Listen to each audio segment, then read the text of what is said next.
말씀 봉독하도록 하겠습니다. 같이 읽습니다. 시작. 너희는 그리스도의 몸이요 지체의 각 부분이라. 다시 한번 읽겠습니다. 시작. 너희는 그리스도의 몸이요 지체의 각 부분이라. 아멘. 앉으시면서 옆에 분들과 인사합니다. 참 잘 오셨습니다. 여러분 정말 잘 오셨습니다. 주님의 이름으로 복을 빕니다.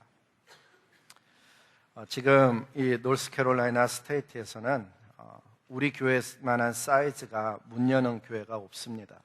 여러분이 대표 선수입니다. 오늘 이렇게 나오셨는데 하나님께서 여러분에게 하시는 말씀을 듣기를 원하고, 또 이런 말씀을 통해서 이 시대 속에는 하나님이 무엇을 말씀하시는가 좀 듣기를 원합니다. 오늘 내용이 좀 많아서 어쩌면 생각보다 좀 길어질 수는 있습니다. 그런데 그러한 시간을 통해서 하나님께서 저희에게 무엇을 하시는가 듣기를 소망하고, 저는 광고에 그게 뜰 줄 알았는데 어저께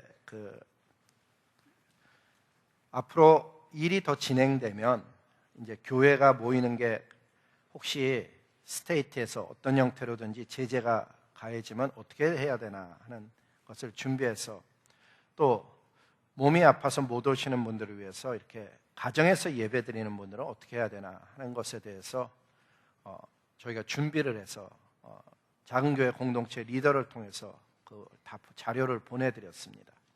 혹시 여러분 가운데 몸이 아파서 못 오시게 되면은 우리 교회에 자료가 없으니까 얘기하기가 좀 그런데 들어가셔서 하여간 유튜브에 들어가셔서 예배 동영상을 실시간으로 볼 수 있도록 그렇게 하고 있습니다. 그래서 혹시 몸이 아프시면, 열이 나시면 오시지 마시고 집에서 그렇게 자가격리하면서 예배 드렸으면 좋겠고, 그때 헌금은 어떻게 해야 되고, 혹시 가정 예배를 드리면 어떻게 해야 되는가 자료를 보내드렸는데 그러한 것들이 잘 이렇게 될 수 있으면 좋겠고, 혹시 예배 끝날 때라도 우리 윤성정 목사님 인사하는 시간이 오늘 있는데 그때 같이 광고될 수 있으면 좋겠다 생각을 합니다. 말씀 전하겠습니다. 저희는 지금 사순절을 지나고 있고 봄철 신앙성장 캠페인입니다. 이번 캠페인은 신앙 성장이 핵심이 아니고 성경의 가르침을 실천하는 실천 캠페인. 그래서 그러한 과정 중에 무엇을 새로 배우기 전에, 지난주는 우리가 무엇을 배웠는가 좀 복습해 보면, 공부 잘하는 학생들은 예습 복습 잘하잖아요. 그러니까 복습해 보면은 23일 날에는 증인의 삶을 살자. 근데 증인의 특징 중에 가장 요구되는 게 뭔가 하면 겸손하게 사랑하며 전하자. 왜? 우리나라에 오셨던 수많은 선교사님들이 성경 공부를 잘 가르쳐서 백성들의 마음속에 복음을 전한 게 아니고 정말 겸손하게 사랑하며 섬겼음으로 인해서 우리 조선 땅의 백성들의 마음속에 하나님께서 역사하시는 것을 우리가 실제로 보았고, 또 우리가 선교지에 나가서도 마찬가지인데 증인에게 가장 요구되는 것은 겸손한 사랑의 태도다. 그래서 겸손하며 겸손하게 사랑하며 복음 전하자. 우리가 증인이다. 그것은 꼭 선교지뿐만 아니라 우리 주변에 살아가면서도 동일한 원리를 이야기했습니다. 3월 1일 주일에 성령 하나님께서 저와 여러분에게 말씀하셨던 것은 좋은 열매를 많이 맺어서 하나님께 영광 돌리는, 좋은 열매를 맺는, 하나님께 영광 돌리는 제자가 되자라는 주제로 말씀을 전해드렸습니다. 그 다음에 3월 8일 지난 주일에는 박호근 목사님께서 인생의 후반전을 시작하면서 그 후반전에 하프타임 통해 갖고 그 쉬는 기간을 통해 갖고 영성 회복의 필요성과 목표를 저희에게 알려주셨고, 오늘은 우리가 그리스도인의 몸이다. 그 몸이라는 의미가 도대체 언제 필요하며 그게 왜 핵심적인 것인가를 성령 하나님께서 드러내 주시기를 소원합니다. 오늘 본문 말씀을 다시 보면은 너희는 그리스도의 몸이요 지체의 각 부분이라 그러는데, 이 몸이라는 단어가 말이에요, 그 원어로 보면은 소마라는 단어인데 몸, 바디 전체를 얘기하는 거예요. 근데 이 소마라는 단어가 쓰여질 때는 나무의 가지도 의미하거든요. 똑같은 단어가 나무 가지라는 단어로도 쓰여요. 그래서 몸 중에서도 특별히 너희는 몸이라 그랬을 때 팔, 다리, 사지를 상상하게 되는 단어인 거예요. 그러면 저 해석이 맞나 틀리나를 보면은 그 뒤에 나오는 말씀을 보면 지체라, 그러는 지체라는 단어가 나오는데 그 지체라는 단어를 보면 그리거가 깨져서 나왔는데 메로스라는 단어예요. 그리거로 보면 메로스라는 단어인데 영어는 members라고 번역을 해놨어요. 근데 사실은 member라는 단어가 아니고 원래는 어떤 단어인가 하면은 팔다리를 의미할 때 메로스라는 단어를 써요. 그러면 이 내용에 충실해서 번역을 해보면 여러분은 그리스도의 몸이요 팔과 다리에 해당이 됩니다 라는 문장이에요. 멤버라는 의미는 거기에 들어가 있지가 않는 거예요. 근데 영어 번역을 그렇게 해놨을 뿐이죠. 그러니까 영어 성경을 읽고 있는 사람은 오리지널 미닝을 전혀 캐치할 수가 없는 어떤 그런 문장으로 되어져 있어요. 근데 이러한 사실을 아는 것이 뭐가 그렇게 중요하냐 하는 거예요. 너희가 그리스도의 몸이다, 특히 팔과 다리라는 사실을 아는 것이 뭐가 그렇게 중요하냐. 도대체 그리스도의 몸이라는 사실을 알려주는 그 핵심 메시지가 뭐냐 하는 얘기죠. 그 내용을 좀 더 정확하게 이해하려면은 먼저 그리스도가 이 고린도전서가 쓰여진 배경을 이해해야 되는데, 아시다시피 고린도 이 전서는 사도 바울께서 쓰셨죠. AD 49년에서 52년 사이에 쓰신 것인데 직접 그 고린도 교회를 창립하신 분이 사도 바울이셔요. 근데 사도 바울이 떠나고 나니까는 교회 안에 분열만 생긴 게 아니고 근친상간, 성도 간의 소송, 음행, 게다가 이혼, 결혼에 관한 궁금함, 우상숭배, 심지어 공공예배 때 여자가 뭐를 쓰고 해야 되는지 아닌지, 연보는 어떻게 해야 되는지, 뭐 이런 여러 가지들이 문제가 일어나니까 거기에 대해서 답글을 쓴 것이 바로 이 고린도 전서예요. 한마디로 고린도 교회는 그 당시에 어떤 일을 겪고 있었냐면, 잘 믿어보려는 사람이, 안 믿는 사람이 아니고 잘 믿어보려는 사람이 더 잘 믿어보려고 서로 어느 게 맞냐라는 주장을 하는 바람에 교회가 시끄러웠던 거예요. 오늘날도 마찬가지죠. 교회가 왜 어렵냐 하면 안 믿겠다 그러는 사람이 아니고 어떤 사람이 믿고 있는데 그 믿고 있는 것에 대해서 더 잘 믿으려면 이렇게 해야 된다라는 이 문제 간의 갈등인 거예요.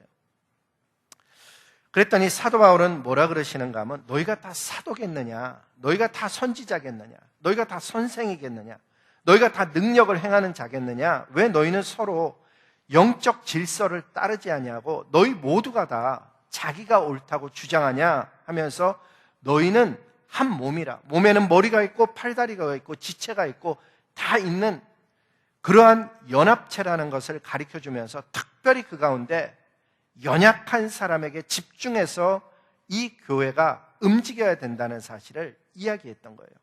그렇습니다. 몸 안에는 보는 기능이 있어요. 듣는 기능이 있고 말하는 기능이 있죠.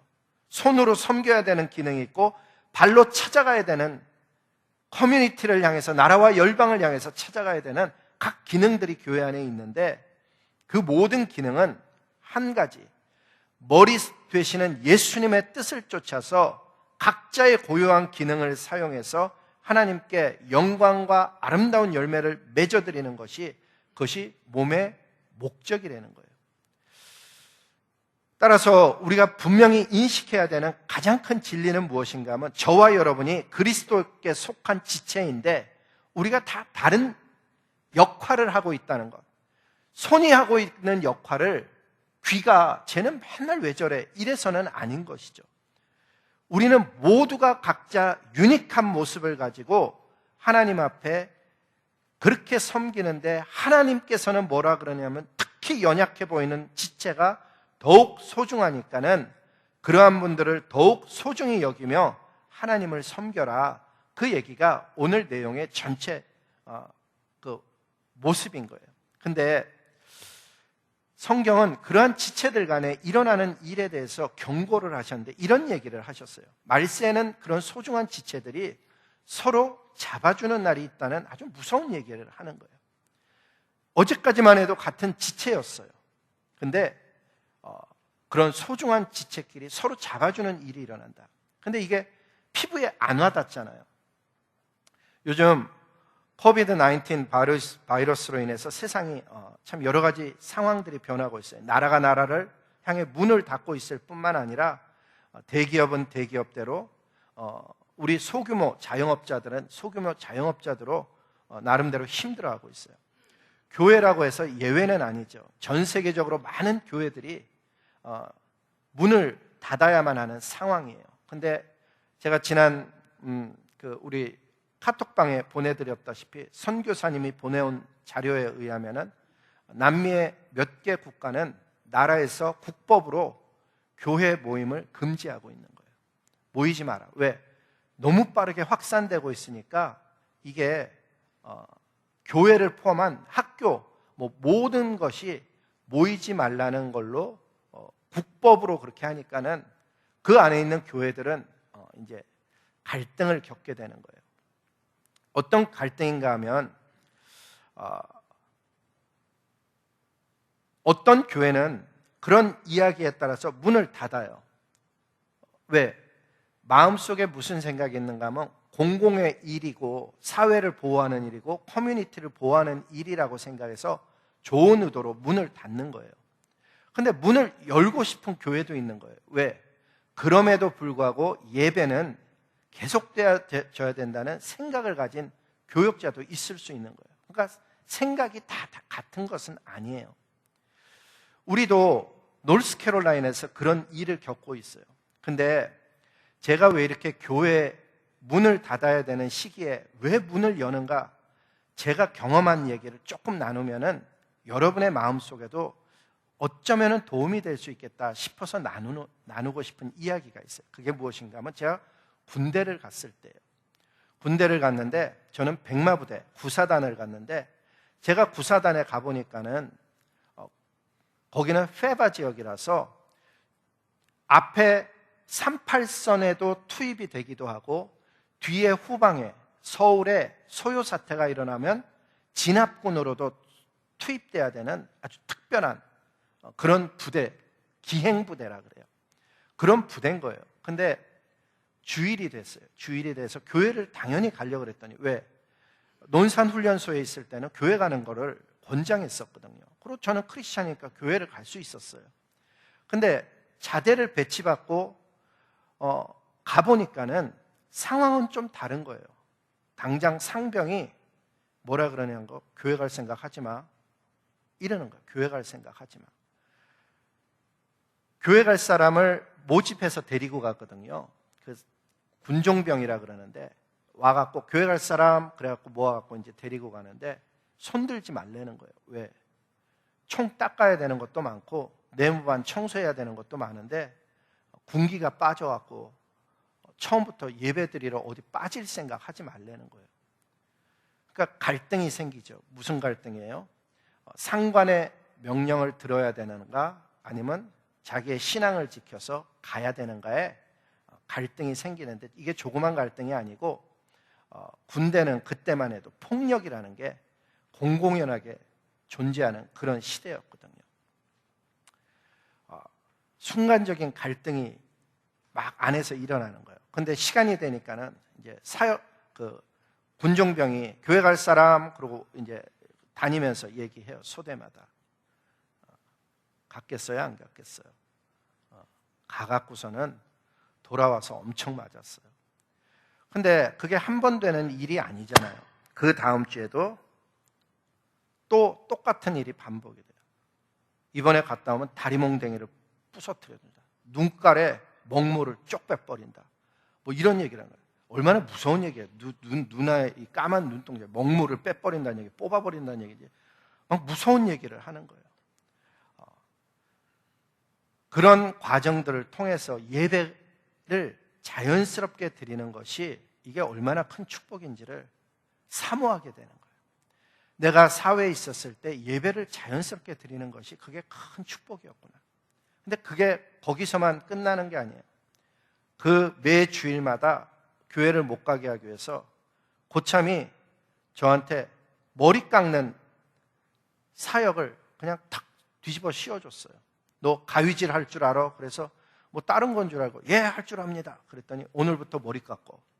저는 사회에서 남의 머리를 깎아본 적이 한 번도 없는 사람인데 주일날 군인들은 다 주일날 머리를 깎거든요. 머리 깎는 사역을 저한테 맡겨준 거예요.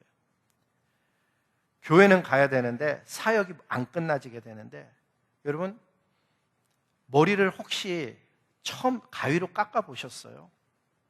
안 깎던 사람이 깎으면요, 얼마나 힘든지 몰라요.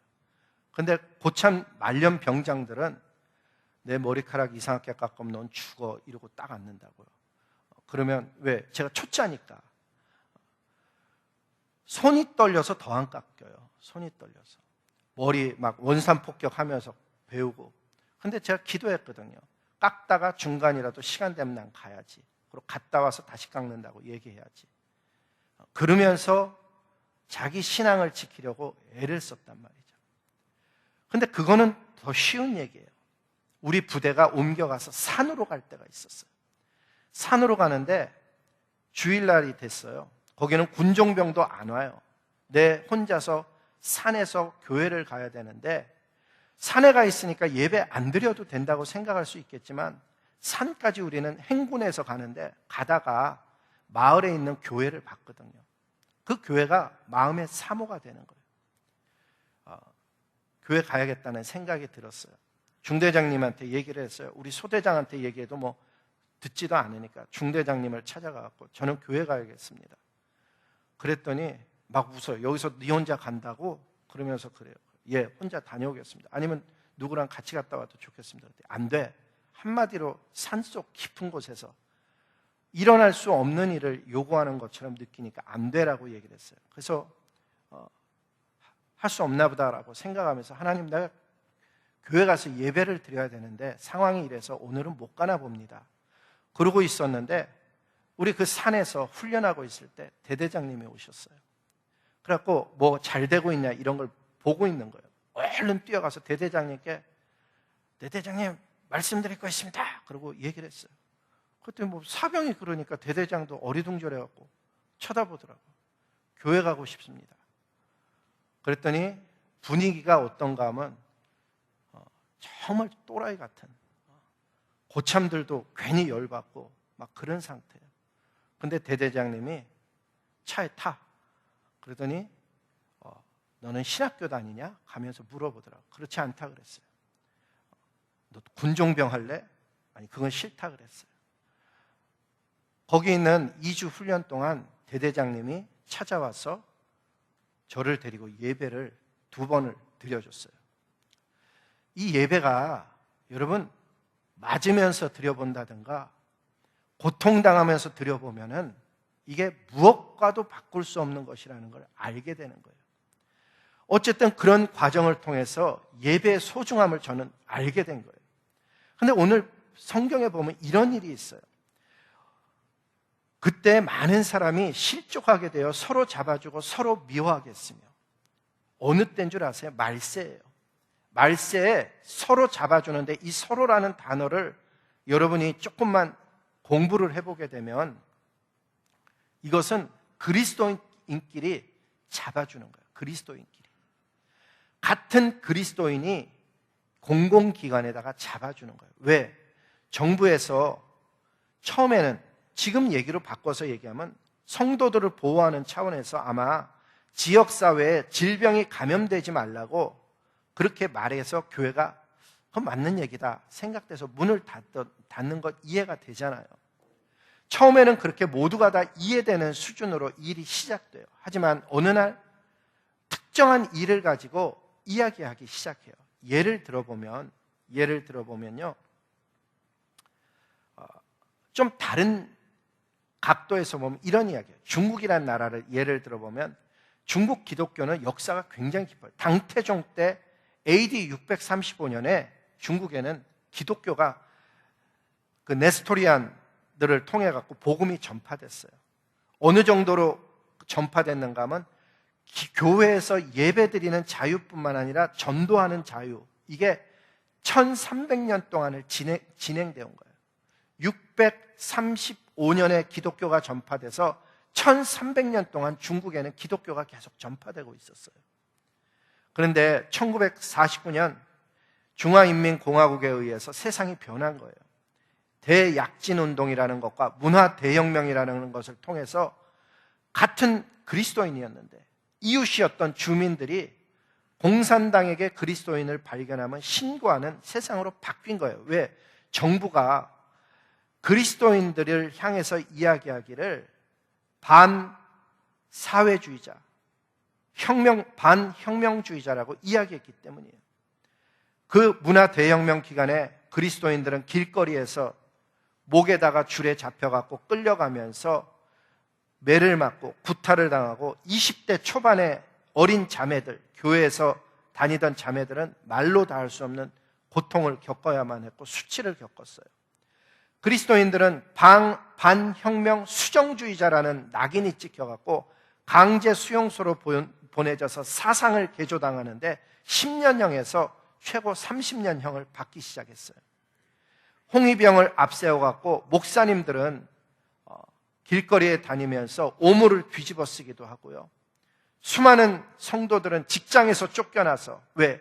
이유는 딱 하나예요. 예수님을 믿는다는 고백 때문에 직장에서 쫓겨나서 거리의 청소부로, 그 당시 중국에 공중변소를 사용했는데 오물을 퍼나르는 잡부로서 그들의 삶을 살아가야만 했어요. 가족도 있었고 친인척도 있었는데 어떤 사람은 그게 두려워서 나는 예수 믿는다고 이야기하지 않고 자기 직을 유지했지만 예수님을 믿는다는 사람들은 그런 일들을 겪은 거예요. 지금도 2020년, 지금도 중국은요, 약 1800명의 목회자와 작은 교회 지도자들을 감옥에 수감하고 있는 나라인 거예요. 여러분, 그 말씀을 잘 읽어보세요. 그때 많은 사람이 실족하게 돼요. 너희가 서로 잡아주고 미워하겠다는 거예요. 거기서의 서로는 다시 강조하지만 그리스도인이라는 거예요. 왜 서로 잡아줬을까? 같이 예수님을 믿었던 사람들인데 어느 날 상대방을 바라보니까는 그 시대의 정부가 원하는 그 어떤 요구를 받아들이지 않는 모습을 보았기 때문이에요. 중국에 가면 삼작교회라는 게 있습니다. 중국 공산당이 인정하는 교회예요. 그들은 하나님을 믿는데 전혀 문제를 갖지 않습니다. 왜? 공산당이 요구하는 것을 교회 안에서도 받아들여주고 있기 때문이에요. 삼작교회 신학생들 사진을 제가 가서 봤는데 목사님 신학교 동기 사진에 스님도 있고 도교도 있어요. 이게 다 동기냐? 그랬더니 거긴 다 동기래요. 성적순으로, 신학교에서 성적순으로 잘라갖고 교회 보내고 그 다음 사람들 스님으로 보내고 그 다음 사람들 도교해갖고 졸업식 때 사진이 다 그렇게 다른 거예요. 그 시대에 잘 맞는 교회는 정부에서 어느 특정한 일로 예배를 드리지 말라고 권면하면 그 시대에 잘 맞는 교회는 예배 안 드리는 교회예요.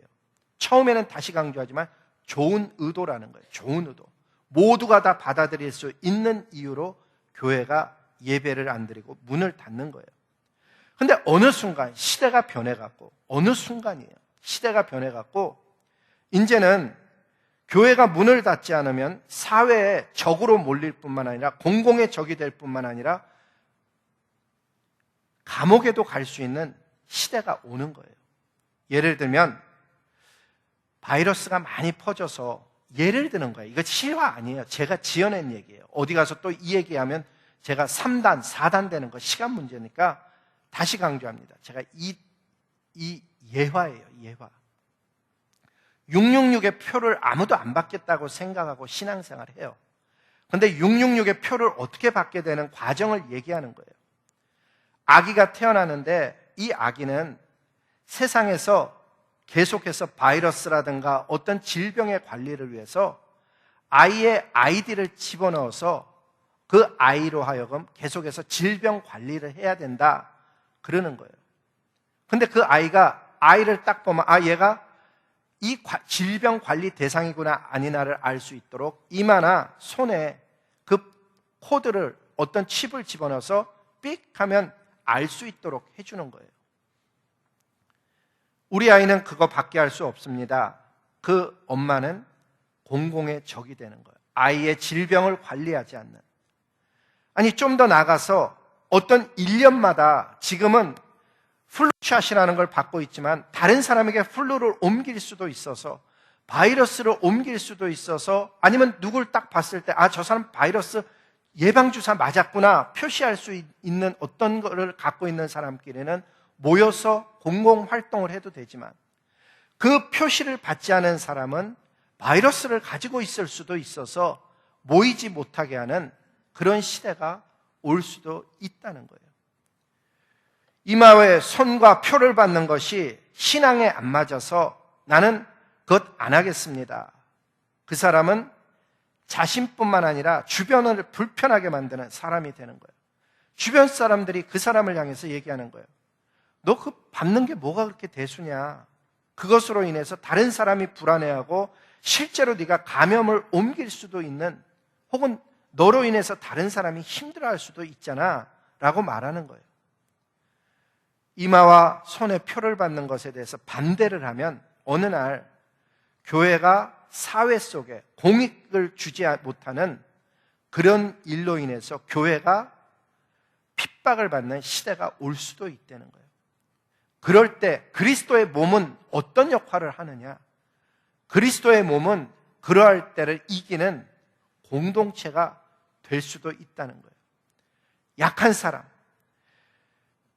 표를 받아서 경제활동을 못해서 못 먹고 있다면 나눠줘야 되는 거고, 표를 안 받았기 때문에 그 시대 속에 어려운 일을 겪고 있다면 그 사람을 도와줘야 되는, 연약한 지체가 되고 있는 그 사람도 어쩌면은 교회가 돕는 사람이 돼야 된다는 사실이에요. 저는 이번에 코비드-19 바이러스가 한국에 퍼지는 과정 중에 신천지라는 집단이 드러나는 것을 보았어요. 그런데 저는 도대체 신천지에서는 어떻게 젊은이들을 교육하길래 저렇게 많은 젊은이들이 그리로 빨려 들어가고 있는가에 대한 관심을 갖게 되는 거예요. 저도 교회에서 젊은이들을 가르쳐 본 적이 있고 우리 교회 젊은이들을 보고 있는데, 그렇게 신천지처럼 그렇게 열정적이고 적극적이고 하는 그런 청년들을 보기가 쉽지 않기 때문이에요. 잘 관찰해 보면 그들도 나름대로 말씀을 받은 거예요. 잘못된 이만희의 성경 해석이지만은 분명한 것은 거기에 대한 확신을 가지고 움직이는, 세상을 두려워하지 않는 이단들을 본 거예요. 이단이지만 세상을 두려워하지 않는 그 모습이 어떤 면에서는 도전이 된 거예요. 우리는 살아계신 하나님의 말씀을 받은 사람이고, 그 청년들은 잘못된 이만이라는 사람의 해석을 받아들였는데, 그 잘못된 것을 받아들일 때 얼마나 확신을 갖고 받아들였는지 세상을 조금도 두려워하지 않는 그들의 눈빛을 본 거예요.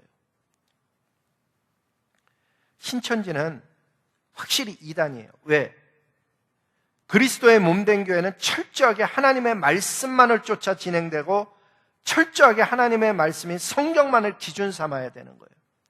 그런데 신천지에서는 구약과 신약이 무효화됐다 그러거든요. 뿐만 아니라 예수님의 성육신도 부인하고요. 그리고 자신의 뭐라고 부르는가 하면 보혜사라고, 이긴 자라고, 알파와 오메가라고 주장하는 거예요.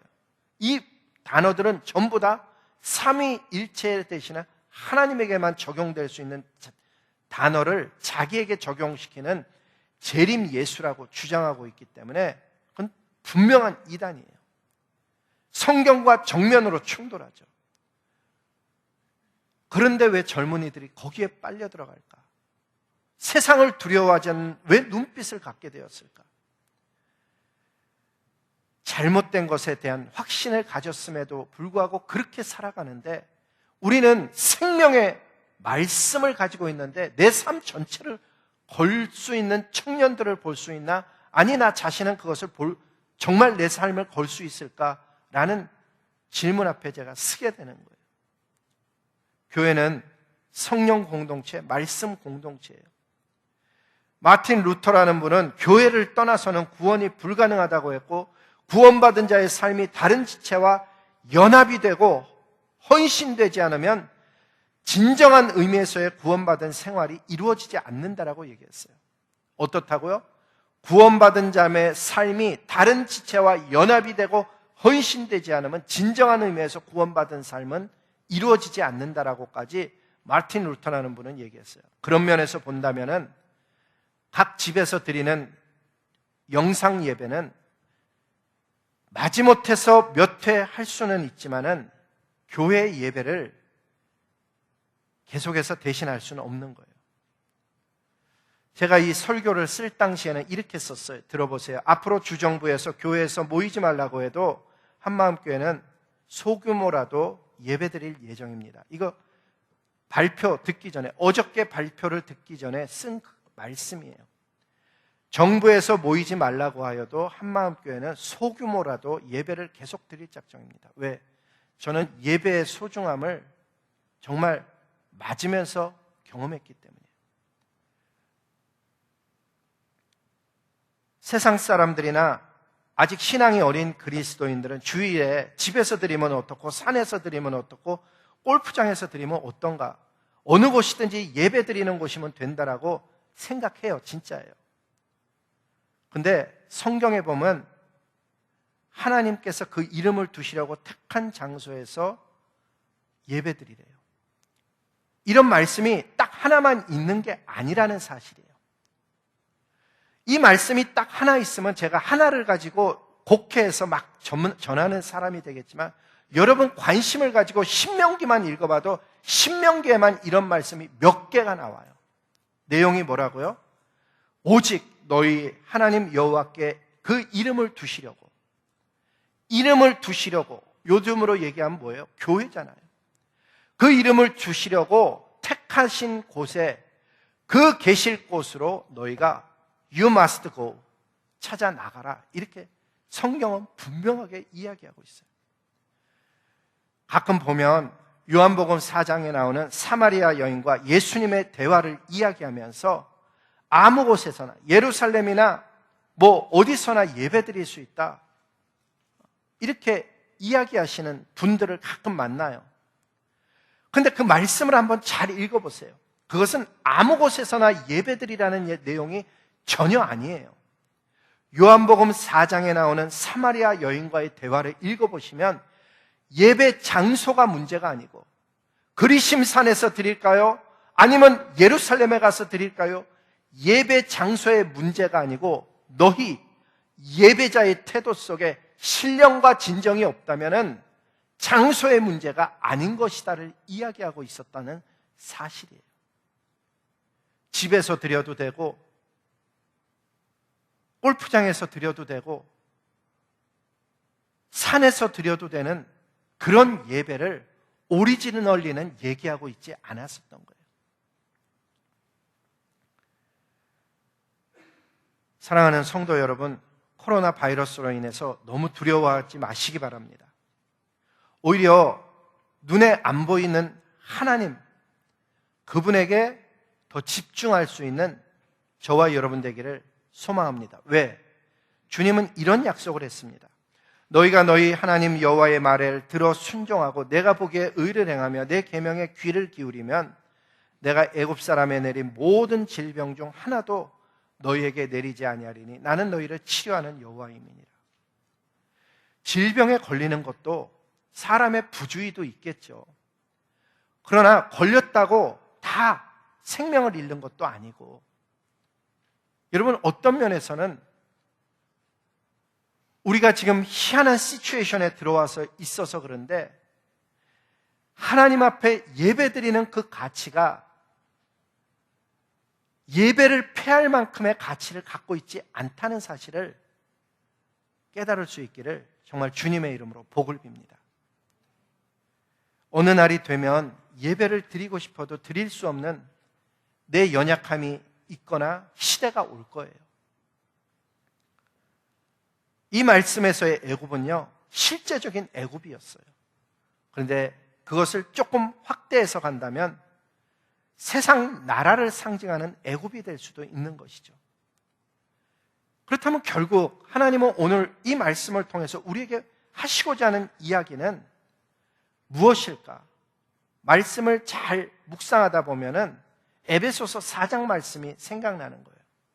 그 에베소서 4장 말씀은 이렇게 기록하고 있습니다. 그에게서 온몸이 각 마디를 통하여 도움을 입음으로 연락하고 삼합하여 각 지체 분량대로 역사하며, 무슨 분량이에요? 믿음의 분량만큼 역사에서 그 몸을 자라게 하고 사랑 안에서 스스로 세우느니라. 여기서 가장 중요한 단어는 마디라는 단어예요. 하페라는 단어인데 조인트를 의미하는 거예요. 조인트.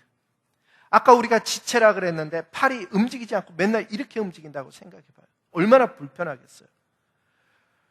제가 지난번 교회 물품 뭐 하다가 요 끝에 손가락이 다쳐갖고, 하필이면 그게 가운데 손가락이라 갖고 가운데 하얀 거를 이렇게 하고 다녔어요. 그때 목사님 보기에 흉합니다. 욕할 때 왜 여기 미들핑거를 업하고 그러잖아요. 뭐 그런 일이 있었어요. 그때 그거를 고치러 제가 병원에 갔더니 손가락이 그렇게 비싼 줄 몰랐어요. 여러분, 이 마디 하나하나가요, 그 뼈를 맞추는데 드는 수술비가, 여기에서 여기 한 마디예요. 여기에서 여기 한 마디 고치는데 수술 비용이 인슈어런스로 하고 나서 제가 페이해야 되는 게 약 2만 불이에요. 여기서 여기. 여러분, 손을 한번 보시기 바랍니다. 부자예요, 부자. 엄청난 부자예요. 이 마디가, 우리는 하나님이 엄청난 걸 주신 거예요. 이 마디가 잘 있어서 우리가 뭘 잘하는 거예요. 아주 세밀하게 하나님을 잘 섬기는 마디인 거예요. 각 사람이 역할이 다른데, 남자나 여자가, 옛날에는 제가 어릴 때는 어떻게 배웠냐면, 여자는 남자 갈비뼈에서 꺼내갖고 남자는 갈비뼈가 하나가 모자라서 뭐 그렇게 얘기를 들었어요. 제가 어릴 때. 이 엉터리 같은 얘기예요. 나중에 커서 보니까 뼈가 206개, 다 우리는 뼈 206개를 가지고 있고요, 머리에 뼈가 23개가 있어요. 우리 머리에는 뼈가 23개가 있어요. 척추 가슴에는 57의 뼈가 있고요, 이렇게 해갖고 하여간 팔과 다리에는 제일 많은 뼈가 있는데 126개의 뼈가 있어요. 우리가 지체라 그랬는데 126개의 뼈가 상합하고 연락하여서 몸이 움직이고자 하는 것을 기가 막히게 해내고 있는 거예요. 그 줄을 움직이는, 연주하는 거 보세요. 이게 얼마나 놀라운 사실이에요. 그 각도와 박자와 스피드와 누름에 따라서 다양한 소리를 내는 그 일을 해내고 있는 거예요. 피아노 치시는 분들 보세요. 얼마나 놀라운 일이에요. 여러분 가정에, 교회 속에 하나님을 향한 찬양을 만들어내고 헌신을 만들어내는 마디의 역할, 누가 하고 있어요? 여러분 가정 속에 정말 잘하고 있는 마디 누구예요? 소망하기는 이 마디와 같이 부드럽고 매끄러운 역할을 잘해서 성령 하나님께서 이 교회 속에 주신 사명을 아름답게 이루어 나갈 뿐만 아니라 행복하게 만들어내는 유익한 교회 공동체 일원들이 다 될 수 있기를 주님의 이름으로 복을 빕니다. 특별히 사순절 기간을 지나면서 여러분, 하나님 앞에 정말 엎드려서 진실하게 한 번이라도 이 사순절 기간에 기도의 시간을 가져보세요. 우리 각 사람의 내면의 세계 속에 영적 부흥이 일어나면, 여러분, 예수님이라는 단어, 십자가라는 단어, 구원이라는 단어만 들어도 금방 눈시울이 뜨거워질 수밖에 없죠. 왜? 나 같은 사람에게 생명을 주신 예수님을 발견하게 되기 때문이에요. 우리는 내가 병들까 봐 예배도 못 드리기도 하고 남에게 전파할까 봐 예배를 못 드리기도 하는 그런 상황 속인데, 예수님은 그런 것 안 따지고 저 구원하기 위해서 이 땅에 오셔서 하늘의 사람이 땅에서 33년을 사는데 왕궁에서 사는 것도 아니고 몫으로 살다가 오실 때도 마국간으로 오시고 십자가에 달려 돌아가실 때도 저 같은 사람으로 해서 채찍에 맞으시고 뺨을 맞고 침을 뱉는 일을 당하시면서도 저를 구원하는 일을 조금도 주저하지 않으시고 십자가에서 그분은 돌아가셨어요. 나를 위해 십자가에 그렇게 달려 돌아가신 예수님이 진짜 발견되어지면 내가 그분을 향한 예배가 그치지 말아야 된다는 것을 발견하게 될 뿐만 아니라 내 삶 속에 나도 그렇게 드려지기를 소망하는, 어떤 분은 그런 얘기예요. 연세 드신 분들을 위해서 우리가 모이지 말아야 된다. 어제 오인 장로님 세상을 뜨셨어요. 근데 오인 장로님이 세상을 뜨시는 과정을 제가 지켜보니까 복받은 사람이고 하나님의 사람이셔요. 오인 장로님은 그런 오랜 세월을 신앙생활을 같이 하면서 한 번도 목회자의 마음속에 불편한 이야기하지 않았죠. 왜 불편한 일이 없었겠어요? 근데 제가 느낄 수 있었어요. 그분은 불편할 때마다 기도하시던 분이셨어요. 그리고 어떤 이야기를 하는 것 대신에 목사님 위해서 기도한다고 그러시다가 세상을 떠나셨어요. 근데 여러분 그거 아세요? 연세 많은 분들의 기도 제목 중에 최고의 제목은 무엇인가 하면 질병으로 오래 앓다가 시름시름 앓다가 떠나는 게 아니고 아주 짧은 기간 건강하게 섬기다가 하나님 앞에 아프지 않고 가게 해달라는 것이 그분들의 삶의 소원이에요. 여러분 우리가 왜 살아요? 사실은 예수님 만나기 위해서 살아요. 질병 걸리는 게 그렇게 두려운 일일까? 어쩌면 두려운 일이 될 수도 있어요. 그러나 어떤 면에서는 그것을 뛰어넘을 수 있는 이야기는 뭔가 하면 생명의 생사화복은 하나님이 쥐고 계시다는 걸 믿을 수 있길 바라고, 어른들 때문에 우리가 예배를 못 모인다라고 이야기한다면 어른들은 도대체 어떻게 하라는 거예요? 그분들은 뭐 현대 기기를 우리보다 더 잘 사용해서 집에서 더 잘 예배 드려요? 그렇지는 않죠. 아직까지는 100명 미만은 모일 수 있어요. 제가 오늘 보니까 제가 예배를 하도 오래 드려갖고 딱 보면 정확히 몇 명이다.